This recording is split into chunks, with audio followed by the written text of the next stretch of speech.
نبی پاک صلی اللہ علیہ وسلم نے ایک جگہ پہ تمام مسلمانوں کو جمع کیا. یہ بات قابل غور ہے. حضور نے فرمایا بھی 1000 کا لشکر اسلحے سے لیس ہو کے آ رہا ہے, تم 313 ہو, تمہارا ارادہ کیا ہے؟ نہ تمہارے پاس زرہیں ہیں, نہ تلواریں ہیں, نہ تمہارے پاس نیزہ ہے, نہ تیر ہے, کیا کرنا ہے؟ صحابہ کرام علیہم رضوان فرماتے ہیں جب نبی پاک صلی اللہ تعالی علیہ وسلم نے مشورہ لیا نا, تو سب سے پہلے جو شخصیت اٹھی وہ حضرت ابوبکر صدیق کی ذات تھی. جناب صدیق اکبر اٹھے, عرض کرنے لگے محبوبہ بات ہی کوئی نہیں, آپ حکم کریں, ہم تو بڑی دیر سے تیار بیٹھے. حضرت عمر کہنے لگے حضور میں تو تھک گیا ہوں انتظار کر کر کے. اور شیر خدا مولا کائنات علی المرتضیٰ رضی اللہ تعالیٰ عنہ کہنے لگے محبوبہ زنگ لگ گیا میری تلوار کو, زنگ لگ گیا, کوئی موقع ملے دیواریں ہلتی رہتی ہیں اور در کانپ جاتا ہے. علی کا نام سن کے اب بھی خیبر کانپ جاتا ہے. فرمایا حضور زنگ لگ گیا, مہربانی کریں, جلدی کریں, ہم تو تیار بیٹھے. حضور نے پھر توجہ کی, نبی پاک صلی اللہ تعالی علیہ وسلم نے پھر توجہ کی. تو یہ تو سارے وہ بول رہے ہیں جو میرے ساتھ مکے سے آئے ہوئے ہیں, مدینے والے بھی تو بولے نا. تو مدینے والوں میں سے حضرت مقداد اٹھے, حضرت مقداد رضی اللہ تعالی عنہ, اور اٹھ کے عرض کرنے لگے یا رسول اللہ آپ کا اشارہ ہماری جانب ہے؟ حضور نے فرمایا ہاں تمہاری جانب ہے. تو کیا خوبصورت جواب ہے, اور کیا انداز تکلم ہے, اور کیا گفتگو میں حسن ہے, اور کیا پس منظر ہے, اور کیا دلیل ہے, اور کیا تاریخ کا مطالعہ ہے. حضرت مقداد کہنے لگے یا رسول اللہ ہم کوئی حضرت موسیٰ علیہ السلام کی قوم نہیں کہ آپ سے کہیں گے آپ لڑے یا آپ کا خدا لڑے. یا رسول اللہ ہم خشکیوں میں بھی لڑیں گے, دریاؤں میں بھی لڑیں گے. ہم خشکیوں, دشت تو دشت ہیں, صحرا بھی نہ چھوڑے ہم نے, اور بحر ظلمات میں دوڑا دیے گھوڑے ہم نے. کہا حضور ہم وہ نہیں ہیں کہ جو آپ سے کہیں گے آپ لڑیں اور آپ کا خدا لڑے, ہم تو تیار ہیں, آپ جلدی کریں. پھر حضرت سعد اٹھے, سعد بن عبادہ رضی اللہ تعالی عنہ اٹھے اور کیا خوبصورت عرض کیا, کہا یا رسول اللہ کس سے لڑنا ہے؟ حضور بولیے ذرا یا رسول اللہ. حضور نے فرمایا قریش مکہ سے. تو صحابی کا وجد دیکھیے گا, انداز دیکھیے گا. کہنے لگے حضور سنا ہے جن نظر نہیں آتے, دیو نظر نہیں آتے, سنا ہے دکھائی نہیں دیتے. محبوبہ حکم کرے, میں تو جنوں سے بھی لڑنے کے لیے تیار ہوں, میں تو ان دیکھی جگہوں پہ تلواریں چلا جاؤں گا. نبی کا حکم ہو تو کود جائیں ہم سمندر میں, جہاں کو محو کر دے نعرہ اللہ اکبر میں. یا رسول اللہ حکم کریں کس سے لڑنا ہے؟ میرے نبی پاک خوش ہو گئے, حضور خوش ہوئے, چہرے پہ مسکراہٹ دوڑی. فرمایا تم پر کوئی غلبہ پا ہی نہیں سکتا. فرمایا چلو اب اٹھو چلیں. نہ تلواریں ہیں, نہ گھوڑے ہیں, نہ کوئی شے ہے, نہ پاس اسلحہ ہے, نہ کوئی بظاہر طاقت ہے. حضور اٹھے تو ایک ننھا مجاہد حضرت سعد بن ابی وقاص کے چھوٹے بھائی عمیر بن ابی وقاص, قد چھوٹا. حضور نے فرمایا سعد چلے عمیر رہ جائے, سعد چلے اور عمیر یہ چھوٹے ہیں. حضرت سعد کہتے میری عمر ابھی اس وقت تھوڑی تھی, میں 16-17 سال کا جوان تھا, تو بھائی اس سے بھی چھوٹے تھے. فرمایا تو رہ جا. اللہ اکبر. تو کہتے ہیں دیکھو عمر دیکھو, اور منانے کا انداز کیا ہے, جا رہے ہیں جہاد کے لیے. تو بچہ رو نہیں پڑتا گھر میں. حضرت عمیر رونے لگے, کہنے لگے نہیں میں نے بھی جانا ہے. رونا کہاں جانا ہے بھائی؟ کوئی کھیلنے جا رہے ہیں, کوئی کھیلنے جا رہے ہیں, سیر کو جا رہے ہیں, کوئی جو ہے وہ کسی تفریح کے لیے نکل رہے ہیں. نہیں میں نے بھی جانا ہے. حضور نے فرمایا بیٹے تلواروں کی چھاؤں میں جا رہے ہیں, وہاں گرجدار آوازیں ہوں گی, وہاں سینے کٹیں گے, گردنوں پہ ضرب لگے گی. تو حضرت عمیر بن ابی وقاص نے نا اپنی ایڑیاں اٹھا لی, پنجوں کے بل کھڑے ہو گئے, کہنے لگے سونیا میں گردن کٹانے کو تیار ہوں. تو حضور نے فرمایا تیرا بڑا بھائی چلا جو ہے. حضرت عمیر کہنے لگے حضور قد میں بڑا ہے, طاقت میں نہیں بڑا. قد میں بڑا ہے, طاقت میں. کہا یہ قد میں بڑا ہے, جسامت میں بڑا ہے, طاقت میں نہیں بڑا. حضور نے فرمایا کیسے پتا چلے گا؟ کہا حضور کشتی کرا لیں. کشتی کرا لیں. چشمے فلک نے عجیب نظارے دیکھے, محبوبہ کشتی کرا لیں. حضور نے فرمایا کرو کشتی. کرا لیتے ہیں, کرو کشتی. کشتی شروع ہوئی تو سبحان اللہ کیسی عجیب اور منفرد کشتی ہے.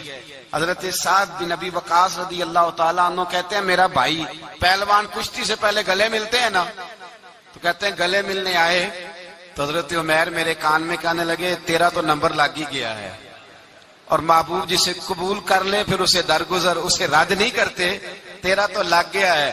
تو یار چل تھوڑی دیر کے لیے گر جا بھائی, جو ہوا چل تھوڑی دیر کے لیے گر جا, میں بھی سلیکٹ ہو جاؤں گا, تیرا کیا بگڑے گا. قربان جائیں. امام زرقانی کہتے ہیں نبی پاک کی آنکھوں میں آنسو آ گئے. حضور نے بات سنی تو رو پڑے. فرمایا ہم پر بھی کوئی غلبہ پا سکتا ہے؟ جس قوم کے 14 سال کے بچے لڑنے کو تیار ہوں انہیں کوئی گرا سکتا ہے؟ تو فضائے بدر پیدا کر, فرشتے تیری نصرت کو اتر سکتے ہیں گردوں سے کتار اندر کتار. اب بھی تھوڑی دیر کے لیے بھائی آپس میں لڑے, گتھم گتھا ہوئے, پھر بڑا گر گیا, چھوٹا پشت سینے پہ سوار ہو گیا. میرے رسول پاک نے فرمایا چلو بھائی تمہارا دونوں کا جانا ہی مقبول ہو گیا ہے. چلو یہ انداز تھا. نہتے 313 بشر شوق شہادت میں. نہتے اس کو کہتے ہیں جس کے پاس اسلحہ نہ ہو. نہتے 313 بشر شوق شہادت میں نکل آئے تھے میدان میں محمد کی قیادت میں. نہ تیگ و تیر پہ تکیا, نہ خنجر پر نہ بھالے پر, بھروسہ ہے تو ایک سادی سی کالی کملی والے پر. بھروسہ ہے تو ایک سادی سی کالی, زیادہ مہنگی بھی نہیں, سادی سی کالی کملی والے پر. بھروسہ ہے تو ایک سادی سی کالی کملی والے پر. میرے مصطفیٰ کریم علیہ السلام کا لشکر میدان کی جانب, ادھر کفار جوش و خروش سے طے پایا رستے میں. ابو جال نے کہا کہ روز ایک سردار اونٹ ذبح کرے گا, گانے گانے والی عورتیں گانے گائیں گی. بدر کی فضا دیکھ لیں, گانے والی گانے گائیں گی, روز ایک اونٹ ذبح ہوگا, شراب کے دور چلیں گے معاذ اللہ, اور مسلمانوں کے خلاف جوش پیدا کیا جائے گا. ادھر کھانے کے لیے شے کوئی نہیں, کوئی طاقت نہیں. تو یہاں کیا ہوگا؟ میرے حبیب نے فرمایا راتوں کو سجدے کریں گے, دن کو اٹھ کے اللہ اکبر کے نعرے لگائیں گے. یہاں عبادتیں ہیں, ریاضتیں. میرے رسول کریم سید عالم صلی اللہ تعالی علیہ وآلہ وسلم سے پہلے کفار پہنچ گئے. انہوں نے پہنچ کر بدر کے میدان میں قبضہ کیا. جہاں کنویں تھے سب پہ قبضہ کر لیا. جو زمین خشک تھی, ریتلی تھی, وہ چھوڑ دی, اور جو زمین ہموار تھی اس پہ قبضہ کر لیا. جب نبی پاک صلی اللہ علیہ وسلم تشریف لے کر کے گئے تو ریتلی زمین, تپتی ہوئے صحرا. 17 رمضان کا دن, صحابہ نے روزے رکھے ہوئے صحابہ نے کیا کیا ہوا ہے؟ کیا کرنے گئے؟ پکی گل لے تو یہ بولے تھوڑے ہو نا, میں کہ شاید کچھ حق ہوئے. کیا کرنے گئے تھے؟ روزہ رکھ کے. اللہ خیر ہی کرے. ہمارے یہاں تو روز نیا بہانہ ہوتا ہے, کہتے میں کام تے جانا, میرا تو نہیں نہ بنتا, روز نیا بہانہ ہے. کہتے نہیں میں تو مزدور آدمی ہوں. کس طرح کی بات کرتے ہو؟ اللہ نے فرض کیا ہے تو اس کا مطلب ہے کہ گزارا ہو سکتا ہے, چل سکتا ہے, تبھی تو فرض کیا ہے. حضور نے فرمایا روزے کھول دو بھائی, پر کون کھولے؟ کوئی نہیں تیار. اب اللہ کے رسول نے خود گھوڑے کے اوپر بیٹھ کر کھجور کھائی دوپہر کے وقت. جب حضور نے کھولا تو تب سب نے کھولا. 17 رمضان. نبی پاک صلی اللہ علیہ وسلم کے آنے سے پہلے انہوں نے کنووں پہ بھی قبضہ کر لیا, ہموار زمین. حضور آئے تو ریتلی زمین ملی, وہیں صحابہ نے ڈیرے لگائے. اب پانی کوئی نہیں, کوئی شے نہیں, تپتا ہوا صحرا, اوپر سے سورج گرمی برسا رہا ہے. حفیظ جلندری کہتے ہیں کہ زمین دعا مانگنے لگ گئی. زمین دعا مانگنے لگی. زمین کہنے لگی خدا بندہ مہربانی فرما, تیرے رسول آئے ہیں تو اب ذرا مجھے ٹھنڈا نہیں کر دیتا. حفیظ جلندری کا نظریہ ہے, وہ کہتے ہیں زمین دعا مانگنے لگی. زمین کہنے لگی مولا تیرے حبیب کے قدم جب میری اس خاک پہ آئے, الہی حکم دے سورج کو اب نہ آگ برسائے. زمین کہتی ہے تیرے حبیب کے قدم جب میری اس خاک پہ آئے, الہی حکم دے سورج کو اب نہ آگ برسائے، میرے دامن سے گر ان کو ہوائے گرم آئے گی تو مجھ کو رحمت للعالمین سے شرم آئے گی۔ میرے دامن سے گر ان کو ہوائے گرم آئے گی تو مجھ کو رحمت للعالمین سے زمین کہنے لگی مجھے شرم آئے گی کہ محبوب آئے ہیں اور میں یا اللہ مہربانی کر۔ حفیظ جلندری، ویسے تو حضور کی دعا، صحابہ کی دعا سب کی بات ہے، وہ کہتے ہیں زمین نے دعا مانگی، جب دعا مانگی تو اللہ نے بارش عطا کر دی۔ حضور نے فرمایا لو بھی حوض بنا لو، پانی بھر لو۔ صحابہ کہتے ہیں چھوٹے چھوٹے حوض بنا لیے، پانی ہم نے ان کے اندر جمع کر لیا، جانوروں کو پلایا، خود بھی ہم نے وہ پانی رکھا وضو کے لیے، غسل کے لیے۔ فرماتے ہیں اب ریتلی زمین تھی تو سمجھ لیں بارش پڑنے سے پکی ہو گئی، ان کی جانب کیچڑ ہو گیا، پانی ختم ہو گیا، کافروں کی طرف ختم ہو گیا۔ یہاں حالات اس طرح کے ہیں کہ یہاں پانی جمع ہے، وہاں ختم ہوا، اور تاریخ کا عجیب حوالہ دیکھیں، حضور کو شہید کرنے آئے دو کافر رات کو چپکے سے اس حوض سے پانی پی رہے تھے جو مسلمانوں کا حوض ہے۔ ایک صحابی کہنے لگے حضور کافر پانی پی رہے ہمارے حوض سے، ماروں؟ حضور نے فرمایا نہیں، کافر ہوئے تو کیا ہوا، مخلوق تو ہے نا اللہ کی، پینے دو پینے دو، ہمارے دروازہ رحمت سے کوئی خالی جا سکتا؟ ایسا کی تیری خیر تیرے میں کدے کی خیر، ایسی پلا کہ جس کا نشہ عمر بھر رہے، اور پلا کے گرانا تو سب کو آتا ہے، مزہ تو تب ہے کہ گرتوں کو تھام لے ساکی۔ کہا نہیں، پینے دو انہیں۔ میرے رسول کریم سید عالم صلی اللہ علیہ وسلم نے میدان بدر میں پڑاؤ کیا، کافر ساری رات دندناتے رہے، شور کرتے رہے۔ جاسوسی کا ایک معیار ہوتا تھا، اب تو فوجوں کی وردی ہوتی ہے، پہچانے جاتے ہیں فوجی کس ملک کے ہیں، کس علاقے کے ہیں، کس جگہ سے ان کا تعلق ہے۔ اس زمانے میں کوئی وردی نہیں ہوتی تھی، ہر قبیلے کا آدمی ہوتا تھا تو لوگ گھس جاتے تھے، جاسوسی آسان ہوتی۔ آئے رات کا وقت ہے تو کچھ جاسوس بھیجے ابو جہل نے، کہا پتہ کر کے آؤ بندے کتنے، اسلحہ کتنا ہے، جوان کتنے، بوڑھے کتنے، ان کا انداز کیا ہے، سارا معلومات کر کے آؤ۔ کفر کی جو معلومات ہیں اس پر ذرا غور کریں۔ اب وہ شخص آیا، جا کے ابو جہل سے کہنے لگا 313 ہیں، 6 زرہیں اور 8 تلواریں،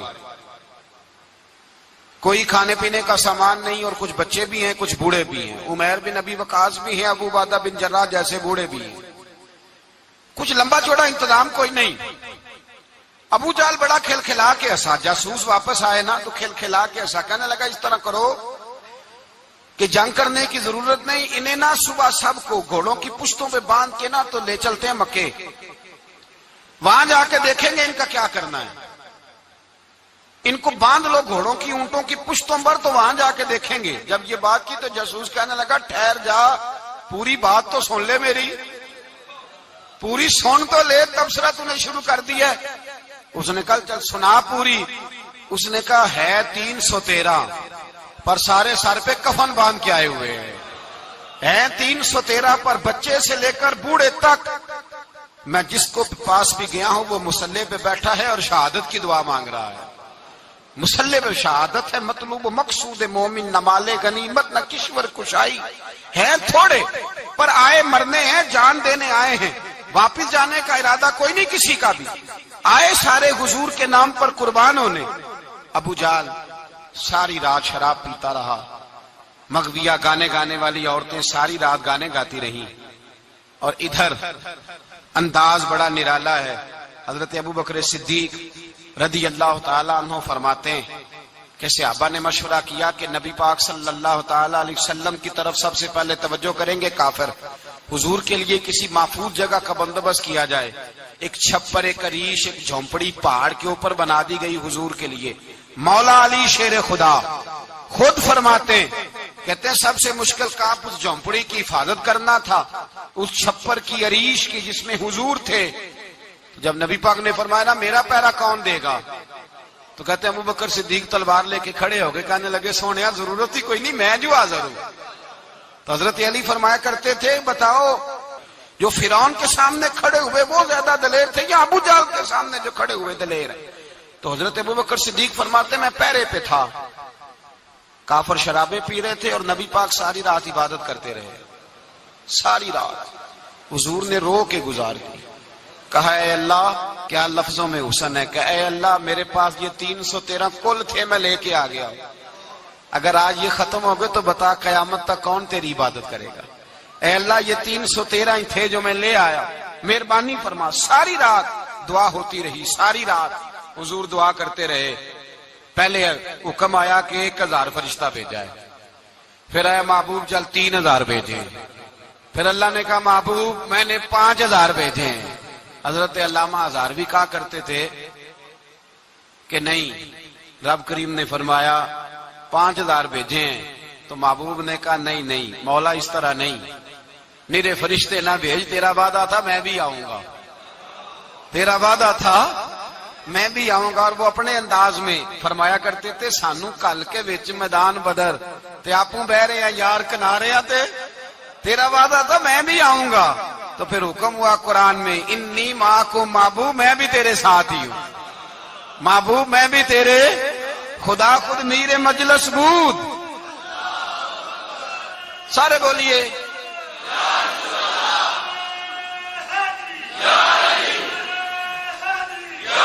بھئی.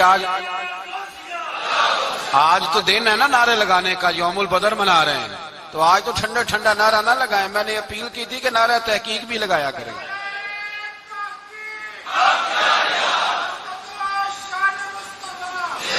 تو بھائی یہ یاد رکھیں، سمجھے اس بات.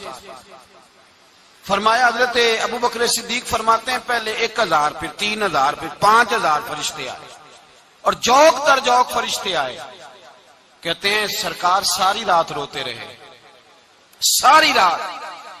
تیرے صرف اسلحے سے ہی اللہ کی مدد نہیں آئے گی. تو نے ایٹم بم بنا لیا اور توفیق عید کی نماز کی بھی نہیں، اس سے تھوڑی مدد آئے گی. میرے مصطفیٰ کریم سید عالم صلی اللہ علیہ وسلم نے فرمایا، امت کو درس دیا اسلحہ بھی جمع کرنا، طاقت بھی اکٹھی کرنا، صفیں بھی بنانا، اپنے اندر اتحاد بھی پیدا کرنا. لیکن اگر تم نے کفر پر غلبہ حاصل کرنا ہے تو اس کے لیے خدائی مدد کی ضرورت ہوگی. اگر تم سے اللہ کی مدد روٹ گئی تو جتنے مرضی اسلحے جمع کرتے پھرو، جتنی مرضی طاقتیں اکٹھی کرتے پھرو، جس قدر مرضی تم ایٹم بم بناتے پھرو، جب خدائی مدد ہی تمہارے ساتھ نہیں تو کیسے نظام چلے. تو حضرت ابوبکر صدیق فرماتے ہیں ساری رات، حتیٰ کہ میں بے چین ہو گیا. حضور سجدے میں تھے تو میں حضور کے اوپر لیٹ گیا. میں نے کہا محبوب بس کریں، اٹھ کے دیکھے تو صحیح میرے اللہ نے کتنی مدد نازل فرما دی ہے. صبح رسول پاک تشریف لائے. صحیح مسلم، ابو داؤد، کتابوں کے نام یاد رہیں گے. حضرت انس بن مالک حدیث کے راوی ہیں، کہتے ہیں حضور اٹھے اور ایک دن پہلے چھڑی لے کے میدان میں آئے. ایک دن پہلے اٹھے. دیکھو میرے محبوب کے علم کی شان. میرے اعلیٰ حضرت فرماتے ہیں اور کوئی غیب تم سے نہا ہو بھلا جب خدا ہی نہ چھپا رہا. اور کوئی غیب تم سے نہا ہو بھلا جب خدا ہی نہ چھپا رہا. تم پر کروڑوں درود. اور ہمارے ایک شیخ تھے علامہ تحسین رضا صاحب رحمۃ اللہ علیہ، ان کا بڑا خوبصورت شعر ہے. وہ فرمایا کرتے تھے علم غیب رسول کے منکر اس حقیقت کو بھول جاتے ہیں. غیب مانا کہ راز ہے لیکن راز اپنوں سے کب چھپاتے ہیں. راز مانا، غیب مانا کہ راز ہے لیکن راز اپنوں سے کب چھپاتے.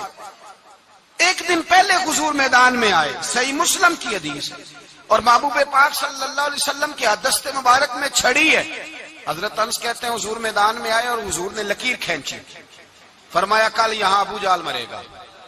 کب مرے گا؟ یہاں مرے گا. فرمایا یہاں عتبہ مرے گا، یہاں عتبہ مرے گا، یہاں ولید مرے گا. حضرت انس فرماتے ہیں میری لکیروں پہ نظر تھی، لوگ جنگ لڑتے رہے، میں لکیریں دیکھتا رہا. اللہ کی عزت کی قسم جہاں حضور نے چھڑی رکھی تھی جو مرا وہی آ کے مرا ہے، جو مرا ہے وہی آ کے. جو دن کو کہہ دیا دن ہے تو دن نکل آیا، جو شب کو کہہ دیا شب ہے تو رات ہو کے رہی. خدا نے ان کی زبان کو وہ اختیار دیا، جو نکلی منہ سے ان کے وہ بات ہو کے رہی. فرمایا جہاں حضور نے چھڑی رکھی تھی جو مرا ہے وہیں آ کے مرا ہے میرے رسول کریم. سید عالم صلی اللہ تعالی علیہ وسلم نے اگلے دن صبح اٹھ کے صف بندی بنوائی. حضور نے اپنے ہاتھ کے اندر چھڑی لے لی. فرمایا چلو ابھی صفیں سیدھی کرو. کیا کرو؟ کرانی چاہیے نا صفیں سیدھی. ہمیں کر بھی لینی چاہیے نا. حضور نے فرمایا ہے تم صفیں سیدھی کرو اللہ تمہارے دل سیدھے کر دے گا. تو یہاں سیدھے کرانے والے ہوتے ہیں, کرنے والا. اور میرے نبی پاک صلی اللہ علیہ وسلم نے فرمایا جب تم نماز کے لیے صفیں سیدھی کرتے ہو تو رب تو تمہیں دیکھ کے مسکراتا ہے جو اس کی شان کے لائق ہے. حضور صفیں سیدھی کرا رہے تھے. حضرت سواد انصاری ایک صحابی تھے تو پیٹ ان کا بڑا تھا. حضور نے چھڑی رکھی, فرمایا پیچھے ہٹ تھوڑا سا, بڑا پیٹ تھا. چھڑی لگائی نہ تو کہنے لگے حضور کیوں ماری ہے چھڑی آپ نے مجھے. نبی پاک صلی اللہ علیہ وسلم نے فرمایا چل ناراض نہ ہو بدلہ لے لے. کہنے لگے لائیں دے بدلہ. حضور نے چھڑی پکڑائی تو کہنے لگے کپڑا ہٹائیں. حضور نے کپڑا ہٹایا تو جس میں اقدس چومنے لگے. کہنے لگے محبوبہ پتہ نہیں تھوڑی دیر کے بعد کیا بننا ہے. میں نے کہا جاتی جاتے بوسے لے لوں حضور, بوسے لے لوں جاتے جاتے مصطفیٰ کریم. اور یہ واقعات کئی صحابہ کے, حضرت عکاشہ بن محصن کا بھی ہے اور بھی کئی لوگوں کا. میرے رسول پاک علیہ السلام میدان بدر میں, بدر کی فضا عرض کر رہا ہوں, دو صحابی تھے. ایک کا نام حضرت حذیفہ بن یمان اور ایک کا نام حضرت حسیل. یہ دو صحابی ہیں رسول پاک صلی اللہ علیہ وسلم. یہ کہیں سے آ رہے تھے واپس, ابو جہل کی ملاقات ہو گئی. جنگ میں جا رہے ہو, اپنے نبی کے لیے آئے ہو, مدد کرو گے؟ انہوں نے کہا نہیں ہم تو ویسے ہی آ رہے تھے. ابو جہل نے کہا اگر ویسے ہی آ رہے تھے تو ٹھیک ہے جاؤ, وعدہ کرتے ہو لڑو گے تو نہیں؟ کہا نہیں لڑیں گے. یہ دونوں وعدہ کر کے آ گئے حضور کے پاس. کہا یا رسول اللہ ہم نے اس سے وعدہ کر لیا ہے لیکن ہمارا ارادہ تو لڑائی کرنے کا ہے, ہمیں تو یہاں آ کے پتا چلا ضرورت پڑی ہے. تو نبی پاک صلی اللہ علیہ وسلم نے فرمایا تم نے وعدہ کر لیا اب تم نہیں لڑو گے. کہا یا رسول اللہ کافر سے وعدہ کیا ہے. میرے نبی پاک نے فرمایا کیا تو مومن نے ہے نا. کس نے کیا ہے؟ اللہ اکبر. کوئی وعدوں کی پاسداری نہیں کرتا.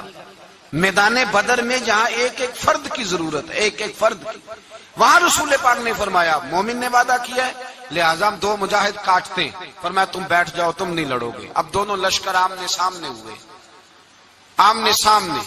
سب سے پہلے آنے والوں میں سے ادھر سے ولید آیا, عتبہ آیا, اس کا بھائی شیبہ آیا.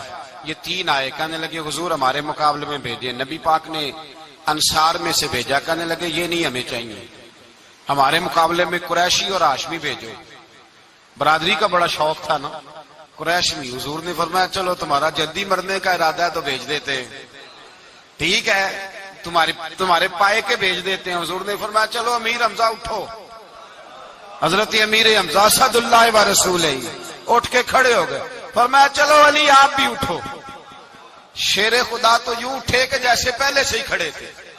حضور نے فرمایا چلو. ابو عبادہ بھی اٹھے, تینوں صحابی اٹھے. حضرت عبادہ ذرا بوڑھے تھے, ان کے لیے تھوڑا مشکل ہوا دشمن کو سنبھالنا. باقی تو دونوں نے کاٹ کے رکھ دیے دشمن. اور حضرت علی رضی اللہ تعالیٰ نے دیکھا نا جناب عبادہ ذرا زخمی ہو گئے, ذرا زخمی ہو گئے, دشمن ان کا بھاری ہو رہا تو دوڑے گئے, مارا. حضرت عبادہ کا دشمن بھی مارا اور جناب ابو عبادہ کو کندھوں پہ اٹھا کے در رسول پہ لے گئے. کہنے لگے سونیا یا رسول اللہ آپ کے دشمن میں مار آیا ہوں, غلام بچا کے لے آیا ہوں. یہ میں لے آیا ہوں آپ کی, یہ شان ہے حضرت علی شیر خدا کرم اللہ. اب جنگ کا نکارہ بجا. کہاں 1000.